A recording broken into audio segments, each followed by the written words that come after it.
বাংলাদেশে উদ্যোগের কমতি নেই, কিন্তু উদ্যোগের বৈশিষ্ট্য হচ্ছে এটা অসম্পূর্ণ এবং এক ধরনের গা ছাড়া, এক ধরনের হাফ হার্টেড অসম্পূর্ণ গা ছাড়া উদ্যোগেরও বেশ কিছু ইয়ে আছে।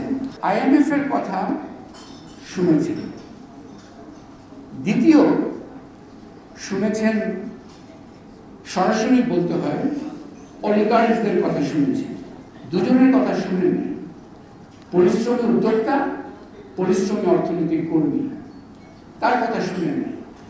অন্যতম একটা হচ্ছে ইনফ্লেশন রিলেটেড, আমরা যেটাকে বলি জীবনমান, কস্ট অফ লিভিং ক্রাইসিস। এটা শুধু নিম্নবিত্ত নয়, মধ্যবিত্ত, নিম্নবিত্ত সবাই এটার এই সংকটের মধ্যে আছে।